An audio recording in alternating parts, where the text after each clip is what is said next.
Pourquoi, malgré vos bonnes intentions, les prises de conscience, les promesses que vous vous êtes faites à vous-même, eh bien, vos relations amoureuses, elles semblent suivre toujours le même scénario?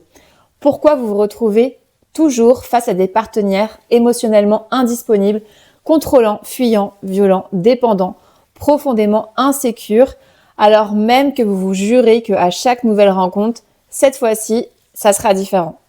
Beaucoup d'entre vous vivent cette répétition comme une fatalité et se disent qu'ils n'ont simplement pas de chance en amour, qu'ils tombent toujours sur le mauvais type de personne ou qu'ils sont peut-être eux-mêmes incapables de construire une relation saine. Pourtant, en fait, lorsqu'on observe de près vos trajectoires amoureuses, eh bien, on découvre souvent que ces histoires ne sont pas aussi aléatoires qu'elles en ont l'air. Elles reflètent des dynamiques invisibles qui traversent votre famille et qui continuent d'influencer vos choix, vos peurs, vos attachements, parfois sans que vous en ayez conscience. Dans cette vidéo, vous allez découvrir ce que sont réellement les schémas transgénérationnels, comment ils se transmettent, pourquoi ils influencent vos choix affectifs et comment ils nourrissent parfois les relations toxiques, la dépendance affective ou les blocages émotionnels et surtout comment il est possible de les identifier et de s'en libérer. Alors comment l'histoire familiale façonne un schéma répétitif inconscient? Eh bien les schémas amoureux transgénérationnels s'inscrivent dans des processus psychiques étudiés en psychologie clinique, en psychotraumatologie et en psychogénéalogie. Et ça concerne la manière dont les expériences émotionnelles non digérées des générations précédentes peuvent influencer parfois profondément vos comportements relationnels.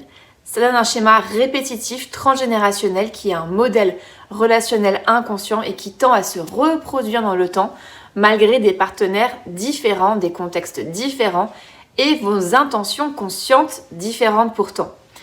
Par exemple, vous pouvez vous sentir toujours abandonné, toujours attiré par des personnes indisponibles ou de vivre des relations passionnelles qui sont suivies de ruptures brutales, de vous retrouver dans des dynamiques de domination, de dépendance ou de saboter toute la relation dès qu'elle devient stable. Ces schémas ne sont pas de simples habitudes comportementales, ça s'enracine bien plus loin dans les structures émotionnelles profondes, souvent construites très tôt dans votre vie et parfois avant même que vous ayez eu accès au langage. Ça s'inscrit dans ce qu'on appelle votre inconscient émotionnel, c'est-à-dire l'ensemble de vos mémoires affectives, de vos expériences relationnelles et des modèles internes qui orientent inconsciemment la manière dont vous percevez l'autre, vous-même et la relation. Alors, quand on parle de schéma transgénérationnel, on va plus loin encore. Il ne s'agit pas non plus seulement de ce que vous avez vécu dans votre propre enfance, ce qui joue déjà, mais aussi de ce qui a été vécu dans votre lignée familiale, parfois plusieurs générations auparavant.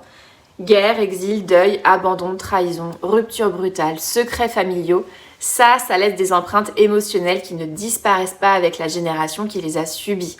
Ces empreintes, elles se transmettent pas sous forme de souvenirs conscients, mais sous forme de climat émotionnel, de croyances implicites, de modes d'attachement, de peurs inexpliquées. Et ainsi, vous pouvez vous sentir parfois envahi par cette peur de l'abandon, sans avoir vous-même vécu un abandon réel ou être incapable de faire confiance, par exemple, sans comprendre pourquoi vous ne pouvez pas, ou encore ressentir une culpabilité profonde à être heureux en couple, sans que votre histoire perso n'explique pleinement ses ressentis. Il est essentiel de distinguer ce qui relève de votre vécu personnel et ce qui relève de l'héritage familial. Les deux interagissent en permanence, mais en fait, ils ne se confondent pas. Vous pouvez avoir grandi dans un environnement relativement sécurisant et pourtant porter en vous des peurs relationnelles intenses issues d'événements traumatiques vécus par vos parents, vos grands-parents ou même plus haut. A l'inverse, une enfance difficile peut renforcer, réactiver les schémas déjà présents dans la lignée. Le rôle de l'inconscient émotionnel, il est central dans ce processus. L'inconscient ne fonctionne pas selon la logique du temps linéaire. Il ne distingue pas toujours clairement ce qui appartient au passé, ce qui appartient au présent. Ça cherche avant tout à maintenir une forme de cohérence interne, même si en fait cette cohérence, elle est douloureuse. Ainsi, ce qui n'a pas pu être compris, réparé dans une génération, peut chercher à venir se rejouer dans la suivante. Non pas pour vous faire souffrir, mais pour tenter inconsciemment de résoudre ce qui est resté un peu comme en suspens. Ces empreintes, elles se transmettent pas sous forme de souvenirs conscients, mais à travers vos peurs, vos réactions émotionnelles, vos croyances implicites sur l'amour et sur les relations.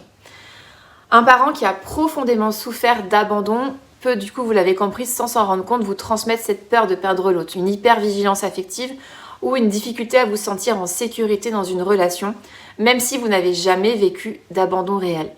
Ce ne sont pas les événements qui se transmettent, comme je vous l'ai dit, mais du coup, ces émotions non apaisées liées à ces événements.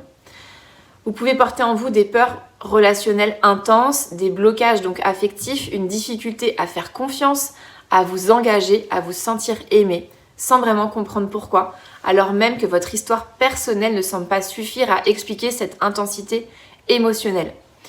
Ces ressentis sont liés à des vécus anciens dans votre lignée familiale et on parle alors de loyauté invisible, comme si inconsciemment vous restiez fidèle à la souffrance de vos parents, grands-parents ou d'autres ancêtres, et ça se rejoue sous une autre forme, avec des scénarios relationnels qui sont similaires. Par exemple, avec la trahison, eh bien, vous pouvez avoir du mal à faire confiance, même lorsque rien dans le présent ne justifie cette méfiance. Ces transmissions ne passent pas seulement par ce qui est dit, mais surtout par ce qui ne l'est pas. Des silences non dits, émotions contenues, peurs jamais exprimées. Vous ressentez très très tôt ce qui est dangereux, interdit, fragile dans votre environnement affectif, même sans mots. Vous construisez alors vos représentations de l'amour, non pas à partir de discours, mais à partir en fait de climats émotionnels. Ce sont ces climats qui plus tard deviennent vos repères inconscients en relation. La psychogénéalogie montre que ce qui n'a pas pu être compris, nommé, réparé dans une génération, cherche à se rejouer dans la suivante, pas pour vous faire souffrir, mais pour tenter de trouver effectivement cette forme de résolution. En fait, c'est pas une répétition qui vous fait mal, mais c'est symbolique.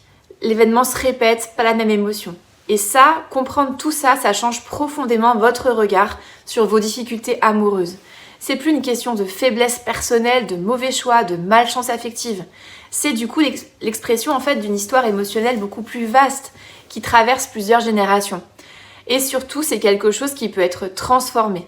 Mettre de la conscience sur ces transmissions invisibles, ça permet déjà de desserrer l'emprise, de sortir de la répétition automatique et de commencer à construire une relation basée sur l'amour, alignée avec vous-même et votre vie actuelle.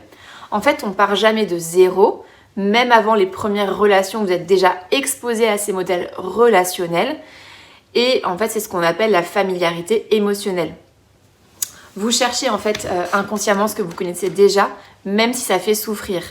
Une relation stable, sécurisante peut sembler fade, inquiétante, tandis qu'une relation intense, conflictuelle, imprévisible peut vous sembler profondément vivante et passionnelle. La transmission transgénérationnelle ne repose pas sur la répétition mécanique des événements, mais sur la circulation donc d'émotions non apaisées. Et ça, effectivement, comprendre ça, ça vous aide à avancer en fait sur vos peurs, avancer sur parfois vos sentiments de rejet, de sentiments de difficulté en termes de sécurité. Et c'est ici qu'intervienne en fait cette notion de loyauté invisible. Vous pouvez rester fidèle à l'histoire émotionnelle de votre famille en reproduisant certaines souffrances, en évitant certaines formes de bonheur, en vous maintenant dans des relations insatisfaisantes. C'est pas du masochisme ou une manque de volonté, mais c'est un attachement profond, inconscient à votre système familial. Comme si quelque part, aimer autrement, vivre mieux, être plus heureux, ça pouvait trahir ceux qui ont souffert avant vous. La psychogénéalogie, les approches transgénérationnelles montrent que ces schémas ne sont pas des fatalités ni des condamnations. Et ça change profondément le regard que vous portez sur vos difficultés relationnelles.